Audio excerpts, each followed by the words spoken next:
সুচিন্তামুক্ত হয়েছে। আমাদের বাবা মার কাছ থেকে বিদায় নিয়ে এসেছি, আমাদের স্ত্রী সন্তানদের কাছ থেকে বিদায় নিয়ে এসেছি। আমার সন্তান অনার্স করে, আমার সন্তান আমাকে জিজ্ঞেস করে, বাবা তুমি চাকরি করো সরকারি কলেজে, তোমার ওই বেসরকারি কর্মচারী শব্দটা আমি কমে না শুনতে পাবো। তখন আমার এই বুক ফিরে যায়। যদি স্ত্রী সন্তান না থাকতো, এই বাংলার মাটিতে গলায় দড়ি দিয়ে এই শিক্ষা ভবনে দূরে থাকতাম। দুঃখের বিষয়, আমরা বাংলাদেশের সকল সরকারি কলেজের কর্মরত বেসরকারি কর্মচারী, আমরা আন্দোলন চাই না, আমরা সংগ্রাম চাই না, কারণ আমরা শিক্ষাবিদের চাকরি করি। আজকে এই যে ৭,০০০ কর্মচারীরা উপস্থিত হয়েছেন, সবাই মেধাবী, অনার্স মাস্টার্স পাস করে আছেন, চাকরি করছে ৩০ বছর। এই দুর্নীতি বা শিক্ষা ভবন আমাদের চাকরি থেকে বঞ্চিত হয়েছে। আজকে এই নতুন স্বাধীন বাংলাদেশে, এই ২০২৪ সালে বাংলাদেশে আমাদের চাকরি ২০১৩ সাল থেকে এই শিক্ষা ভবন দুর্নীতি করে কেন আমাদের চাকরি দেয়নি? আমরা বাংলাদেশ সরকারের মাননীয় প্রধান উপদেষ্টার কাছে একটাই দাবি জানাবো, ওই সকল শিক্ষামন্ত্রীদের আইনে আওতায় কঠিনতম কঠিন বিচার করতে হবে। ভাই বোনেরা এবং সাংবাদিক ভাই বোনেরা, আমাদের পায়ে হারিয়ে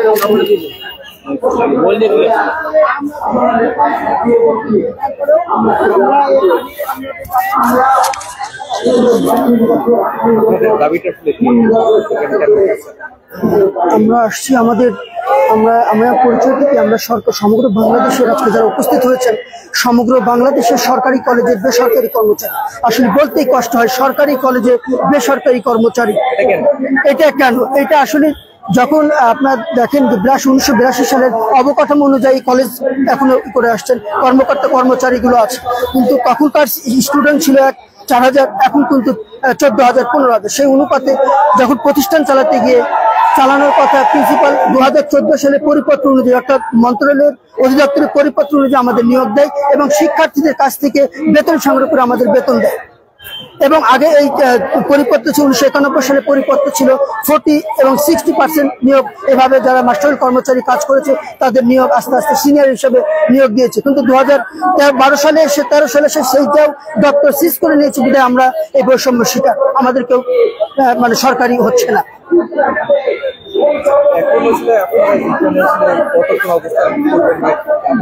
আসলে আমরা কতক্ষণ অবস্থান করবো এই চিন্তা ভাবনা নিয়ে আজকে আমার বউ বাচ্চাকে বলে আসি না।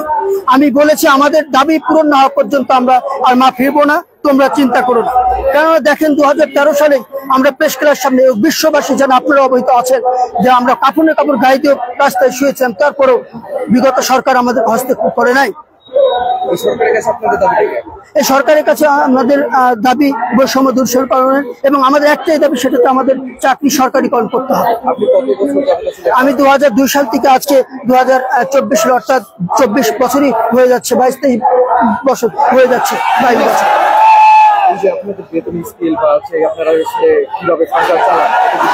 আসলে সংসার চালানো মালিক আল্লাহ তাআলা, কারণ আমরা বেতন পাই কেউ 8,000, কেউ 5,000, কেউ 10,000। এই বেতন নিয়ে চলা খুব ক্রিয়াদায়ক, কষ্টদায়ক। 10,000 মধ্যে কেউ না, সমগ্র বাংলাদেশে একই অবস্থা। স্বয়ং আল্লাহ তাআলা রিজিকের মালিক, উনি চালায়।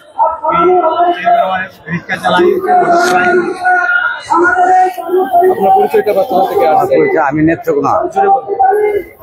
নেত্রকোনা সরকারি মহিলা কলেজ থেকে এসেছি। আমি চাকরি করি 1994 সাল থেকে, 94 সালে জুলাই মাস থেকে। এরপরে আমি ওইখান থেকে প্রাইভেট ডিগ্রি পাস করছি, মাস্টার্স পাস করছি। কিন্তু আমাদের দেখা যায়, আমাদের কলেজটার কথাই বলি, 3টা সাবজেক্টে অনার্স আছে। আমাদের 17-18 জন 19 জন কর্মচারী বেসরকারি, 1 জন অফিস সহকারী, আর 3 জন হচ্ছে 4র্থ শ্রেণীর কর্মচারী। মানে সমস্ত কর্মচারী আমরা বেসরকারি।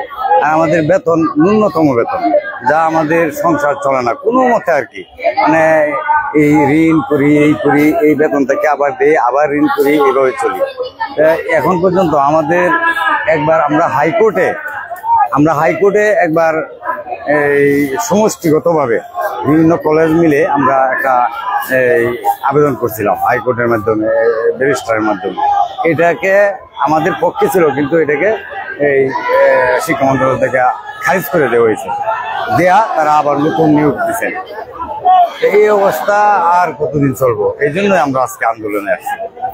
আন্দোলনে আজকে থেকে না, আমরা 13 সাল থেকে। কিন্তু এখন যেহেতু বাড়িতে তো কালকে যে পরিমাণ বৃষ্টি, আসার কথাই ছিল না, কিন্তু কোনো কিছু বলি নাই যে আমি একটু ঢাকা যাচ্ছি। যদি কোনো সমস্যা হয়ে যায় তাহলে কি করবে? আর এখন তো আমরা সমস্যার আবর্তে আছি। আমাদের আর সমস্যা কিছু, আমাদের তো আর সমস্যার কিছু নাই। আমরা তো এখন কি অবস্থায় আছি, এটা সবাই মাছ মাংস খায়, আমরা তো দুবেলা দুমুঠো ভাত খাওয়াটাই আমাদের কষ্টকর। আমাদের দুমুঠো ভাত খাওয়াই কষ্টকর।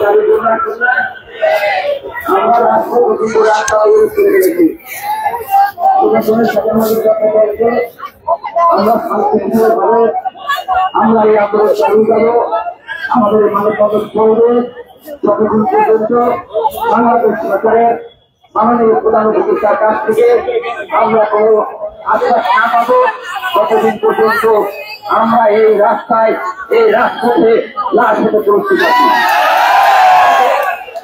দয়া করে আমরা সুন্দর করে আমাদের এই মানববন্ধন করবো। এখানে প্রশাসনের ভাইয়েরা আছেন।